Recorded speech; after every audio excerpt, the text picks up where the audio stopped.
नमस्कार दोस्तों, मैं रण सिंह पवार। आप देख रहे हैं पीएमएफओ न्यूज। इस समय आज परिचर्चा करना चाह रहे हैं राम जन्मभूमि। और राम जन्मभूमि की बात करें तो बहुत विवादित मामला रहा है राम जन्मभूमि, और आखिरकार राम मंदिर बनने को तैयार है। तो हमारे साथ में आज इसी को लेकर के, राम जन्मभूमि को लेकर के बीजेपी सरकार आई और बीजेपी फिर एक बार चर्चा में। हमारे साथ में सुभाष मल्होत्रा जी, जो पूर्व के अध्यक्ष हैं भाजपा के हिसार के, तो इनसे परिचर्चा करेंगे। पहला तो आपका बहुत बहुत स्वागत है मल्होत्रा जी। धन्यवाद जी। तो राम मंदिर की बात करें तो भाजपा जो है राम मंदिर को लेकर के काफी चर्चित रही है, और राम मंदिर के मुद्दे को लेकर ही कहें तो भाजपा को बहुत सारा वोट मिला है। तो इसको लेकर के भी परिचर्चा आज आपसे करेंगे। और दूसरा, फिर 22 तारीख को जिस तरह से राम श्री राम अयोध्या आ रहे हैं, तो क्या कहना चाहिए? श्री राम, रामचरितमानस या राम कथा, जो भी इसको कह लें, ये भारतीय जनमानस में रमी हुई है। और मैं इससे भी आगे कहता हूं कि भारतीय हर व्यक्ति के शिराओं के जो अंदर रक्त चलता है, उसमें राम का संस्कार चलता है। इस देश का हर व्यक्ति राम को जीता है, और वो राम में ही अपने जीवन को प्रारंभ करता है, और जाते जाते जब उसका अंत समय होता है, तब भी वो राम ही के समा जाना चाहता है। इसलिए राम को भारत की धरती से हम निरपेक्ष करके देख नहीं सकते। तो राजनीति की बात करें तो भाजपा की जो मूल है वो राम मंदिर में छिपा हुआ है काफी कुछ। तो राम मंदिर को लेकर के भाजपा ने प्रचार किया, राम मंदिर बना, विवादित मामला रहा, आखिरकार जीत हुई भाजपा की, या देश की जीत कहें या जैसे हिंदुत्व की जीत कहें। तो आज जो फिर मुद्दा जो है कि ये राम मंदिर का जो मामला है वो कितना भाजपा को आने वाले चुनाव में फायदा पहुंचा सके। ऐसा है, राम जन्मभूमि का आंदोलन निश्चित रूप से भारतीय जनता पार्टी ने उठाया था, और बड़ी सफलता से उन्होंने विश्व हिंदू परिषद के आगे अगले सहयोग से कार सेवा में भी पूरा सहयोग किया, सहायता दी। और अंततोगत्वा हमने राम जन्मभूमि को मुक्त करा करके इस देश की अस्मिता के साथ उसको फिर से प्रतिष्ठित किया हमने। जहाँ तक अब रामलला की प्राण प्रतिष्ठा जो 22 जनवरी को होनी है, उसको लेकर के ये कोई भाजपा का कार्यक्रम है, ऐसा नहीं कहना चाहिए मेरे हिसाब से। हाँ, क्योंकि देश के सर्वोच्च वैधानिक पद के ऊपर माननीय प्रधानमंत्री श्री नरेंद्र मोदी जी क्योंकि आसीन हैं, इसलिए राम जन्मभूमि जो ट्रस्ट है, उनकी ओर से उनको निमंत्रण दिया गया है मूर्ति प्राण प्रतिष्ठा के उपलक्ष्य में, जो मुख्य यजमान के तौर पर वो जा रहे हैं। तो स्वाभाविक है कि जो आदमी, जो पार्टी या जो देश के प्रधानमंत्री किसी भी अच्छे मतलब वो है, वो स्वाभाविक है अगर जनमानस की जन इच्छाओं के साथ जुड़ेगा तो राजनीतिक तौर पर उसको लाभ मिलता ही मिलता है। हालांकि राम जन्मभूमि ट्रस्ट की ओर से कांग्रेस को, उसके साथ जो इंडिया अलायंस है, उन सभी पार्टियों को बराबर निमंत्रण मिला है। लेकिन उनकी एक नियत ही ये है कि सेकुलर, एक छदम सेकुलरिज्म जो देश के अंदर चल रहा है, उसको आधार बना करके एक लालच है उनमें कि मुस्लिम वोट बैंक है, एन ब्लॉक वोट मिलता है, उसके लालच में वो राम जन्मभूमि के निमंत्रण को भी ठुकरा रहे हैं। मेरे हिसाब से ये करके राजनीतिक आत्मघात के कदम के ऊपर वो बढ़ गए। तो मल्होत्रा जी, राजनीति में पुराने व्यक्तित्व रहे हैं आप, और अब भी राजनीति से अछूते नहीं है। लेकिन बात करें, आपने इंडिया गठबंधन की बात की, तो इंडिया गठबंधन जैसे बनने जा रहा है, भाजपा के विरोध में ही बना है इंडिया गठबंधन, तो क्या कामयाब हो पाएगा? ऐसा है, इंडिया गठबंधन जिसको आप कह रहे हो, या वैसे अंग्रेजी में उसको इंडिया अलायंस बोलते हैं कि अलायंस में ये शब्द जुड़ता नहीं है। तो ये जो भारतीय मतलब इंडिया गठबंधन है, मेरे हिसाब से पहली बात तो यह है कि वो एक गठबंधन नहीं, मैं जो महसूस करता है, क्योंकि ये गठबंधन एक प्रकार से अंततोगत्वा ठगबंधन साबित होता है। ये पार्टियां एक दूसरे की दुश्मन है, लेकिन मोदी के विरोध के चलते ये आपस में अंदर से छल रख करके बाहर से हाथ मिला रहे हैं। तो कुल मिलाकर के मुझे नहीं लगता, क्योंकि प्रदेश स्तर के ऊपर ममता जैसे बंगाल के अंदर वो उसका विरोधी मुख्यतः कांग्रेस है, वो उसको इंडिया अलायंस में अगर मिलती भी है तो उसका कोई अर्थ नहीं रहने वाला। यूपी में अखिलेश मुख्य पार्टी है, वो नहीं चाहेगा कि कांग्रेस उसको मतलब उसको सहयोग करके या कांग्रेस को अपना हिस्सा दे।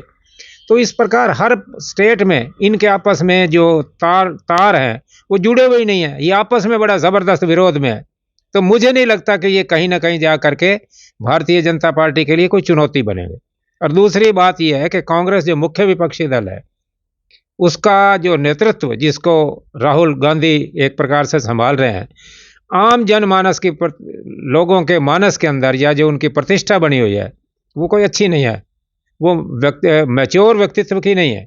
इसलिए मेरे को तो ये लगता है कि आने वाले समय में मोदी के आगे कोई भी किसी प्रकार की चुनौती नहीं है, ये पार्टी 400 पार करेगी, मेरा ऐसा मत है। तो मल्होत्रा जी, बात करें इंडिया गठबंधन की तो एक दूसरे की विपक्षी पार्टियां भी एकजुट हो चुकी है। तो पहले जो विपक्ष होता था, कांग्रेस मजबूत पार्टी मानी जाती थी इंडिया के अंदर, लेकिन अब जो है बहुत सारी क्षेत्रीय पार्टियां मिलकर के एक गठबंधन करना पड़ा। भाजपा कहीं भी नहीं थी, भाजपा धीरे धीरे मजबूत होती गई और इतनी मजबूत होगी कि कई पार्टियों को मिलकर के उसको इंडिया गठबंधन बनाना पड़ा। और उस तरह से क्या कामयाब आपने बताया, जिस तरह से इंडिया गठबंधन के आपस में पार्टियों के क्षेत्रीय पार्टियों की आपस में कहीं ना कहीं विरोधाभास राज्य में रहता है। जी, ऐसा है कि ये एक लोकतंत्र का, मैं इसको एक प्रकार से थोड़ा सा दुर्भाग्य भी मानता हूं कि विपक्ष में स्तर के नेता नहीं रहे, मानसिक स्तर कह लो, संगठनात्मक कुशलता कह लो, ऐसा नहीं है। कभी होता था जब कांग्रेस की सरकार होती थी, विशेषकर इंदिरा गांधी की सरकार में हमने राजनीतिक सूझबूझ संभाली है तब से। उस समय देश का जो अपोजिशन पार्टी थी, अटल जी थे या और दूसरे अपने चंद्रशेखर थे, बहुत स्तर के लोग होते थे, लोगों का उन पर विश्वास होता था कि ये कांग्रेस की जो या सरकार की नुक्ताचीनी कर रहे हैं उसमें वजन है। आज दुर्भाग्य ये है कि ये लोग जैसे एक डुगडुगी लेकर के बच्चों का खेल करते हैं, ये उसी तरह खेल कर रहे हैं। इनके पास मोदी जी को विरोध करने की इनमें कोई योग्यता है ही नहीं। ये नहीं मैं कहता कि बीजेपी से कोई गलती नहीं हो सकती, हाँ ये तय है कि उनकी नीयत ठीक है, लोगों का उस पर विश्वास है, लेकिन दुर्भाग्य ये है कि उन गलतियों को गंभीरता से उठाने वाला देश के अंदर इस समय कोई नेतृत्व बिल्कुल नहीं है। मल्होत्रा जी, एक बात और मेरी समझ में आपसे जानना चाहूंगा कि जब भी चुनाव होते हैं जहां कांग्रेस जीत जाती है वहां ईवीएम को कोई दोष नहीं होता, और जब कांग्रेस 4 राज्यों के अंदर 3 राज्यों के अंदर जब हारी तो ईवीएम को दोष जड़ा, जिस तरह से उसको कैसे देखते हैं? ऐसा है, आपको एक बात ये इसको लिंक करते हुए मैं आपको एक याद दिलवाना चाहता हूं। जिस समय श्रीमती इंदिरा गांधी जी की डेथ हुई थी, राजीव गांधी ने कांग्रेस का नेतृत्व संभाला था, सरकार का नेतृत्व भी राजीव गांधी ने संभाला था। उस समय चुनाव का जो परिणाम निकला, भारतीय जनता पार्टी को केवल 2 सीटें मिली थी, और लोकसभा के अंदर बैठ करके राजीव गांधी ने एक मजाक के शब्द में ये कहा था 1+2+3। एक पार्टी को 1 सीट मिली थी, बीजेपी को 2 थी, एक की 3 थी। तो उस समय के विपक्ष ने बड़ी गंभीरता से लेते हुए उसको स्वीकार किया था कि जनमत का ये हम जो आदेश है हम उसको मानने को तैयार है।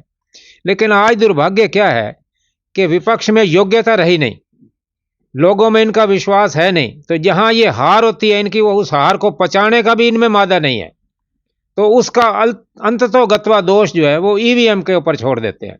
ये इनकी राजनीतिक जिसको परिपक्वता कहनी चाहिए ये नजर नहीं आती।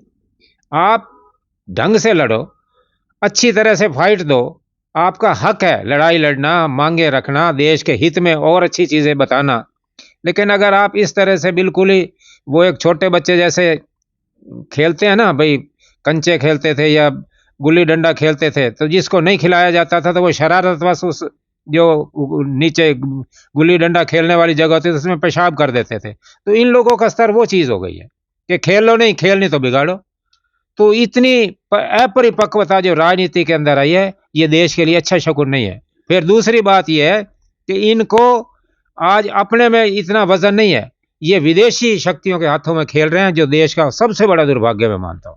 बहुत सारे कांग्रेसी और कांग्रेसी कहें या आम जन की बात करें तो बीजेपी जब भी सत्ता में आती है तो ये दोष जड़ा जाता है कि हिंदुत्व, हिंदू मुस्लिम की बात करती है, भारत पाकिस्तान की बात करती है, रामलला या राम जन्मभूमि की बात करती है, और इसी को लेकर के भाजपा जो है सत्ता में आ जाती है। तो क्या अब की बार कोई ऐसा चलेगा? ऐसा देश हिंदुत्व के आधार पर टिका हुआ है, यह देश सनातन धर्मी है।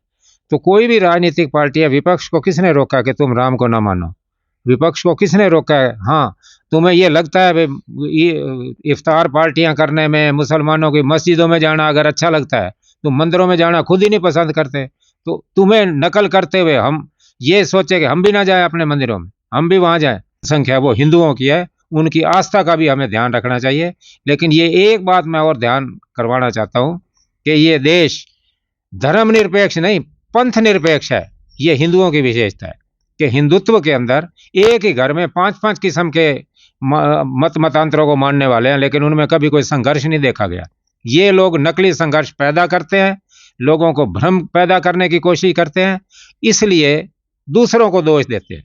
तो इनको मैं कहना चाहता यही हूं कि राम के साथ राम निरपेक्ष होकर के कौन है जो इस समय आज देश उसको स्वीकार करेगा?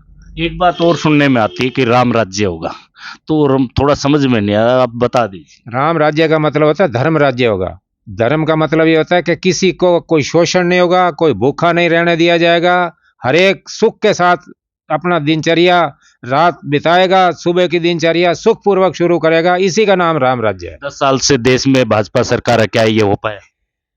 ऐसा ये प्रयास होते हैं और इसका अंत कभी भी नहीं होता, और ये एक कोई क्राइटेरिया नहीं खींचा जाता कि ये अगर हो जाए तो इसके बाद आवश्यकताएं नहीं रहेंगी। आवश्यकताएं हर समय हर युग के अनुसार नई नई पैदा होती हैं, उन्हीं के निराकरण के लिए अवतार भी जन्म लेते हैं और धार्मिक संस्थाएं भी आगे आती हैं और राजनीति भी वही करती है। तो एक अंतिम पड़ाव नहीं होता किसी चीज का भी। चलो, देश के अंदर परिचर्चा बहुत जोरों पे है कि रामलला का प्राण प्रतिष्ठा होने जा रही है 22 जनवरी को, तो क्या कहना चाहेंगे देशवासियों? ऐसा है, राम जन्मभूमि के ऊपर जो 22 जनवरी को रामलला मूर्ति की प्राण प्रतिष्ठा होनी है, मैं समझता हूँ हम राजनीति को भी भूल करके, मैं तो संघ से संबंधित हूँ, एक समसेवक हूँ, और उस नाते से मैं उसमें एक मामूली समसेवक के नाते इस जो जनसंपर्क अभियान में उसमें भी अपना सहयोग करना चाहता हूँ। मैं अपना उसमें सहयोग करते अपने आप को बहुत बड़भागी व्यक्ति मानूंगा, ये मेरा मत है ऐसा। तो दोस्तों, ये थे हमारे साथ सुहास मल्होत्रा जी, जो कि पूर्व में भाजपा के जिला हिसार के अध्यक्ष भी रहे हैं और संघ से भी जुड़े हुए हैं। तो इनसे परिचर्चा राजनीति और धर्म की दोनों की मिलाकर की इन्हीं परिचर्चा के साथ बने रहिए। पीएमएफओ न्यूज़ से मैं रण सिंह पवार।